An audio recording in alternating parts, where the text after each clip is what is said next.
Oscar Wilde একবার লিখেছিলেন, marriage is a permanent disagreement, মানে স্থায়ী একটা মতের অমিল। স্বামী আর স্ত্রীর মতের মিল হলে তো বিবাহিত জীবনের সমস্ত স্বাদই চলে গেল। সেই দাম্পত্য জীবন আলুনি তরকারির মতো, চিনি আর দুধ ছাড়া চায়ের মতো, লেজ কাটা বিড়ালের মতো, আর গোঁফ কামানো বাঘের মতো, সেই সঙ্গে শব্দহীন ঝর্ণার মতো, আবার নিঃশব্দ হাটের মতো। ফ্যাঁস আর ফোঁসই হলো দাম্পত্য জীবন। আমি ফ্যাঁস করব, তিনি ফোঁস করবেন, লাগাতার কিচিরমিচিরের নামই বিয়ে।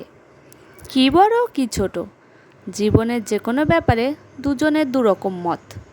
কোনো বিশ্ব সংস্থার ক্ষমতা নেই সেখানে বিশ্বশান্তি প্রতিষ্ঠার।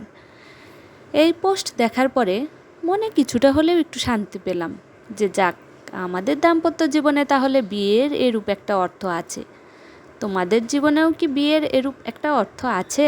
অবশ্যই কমেন্ট করে জানাবে। আর ভালো থাকবে বন্ধুরা। টাটা।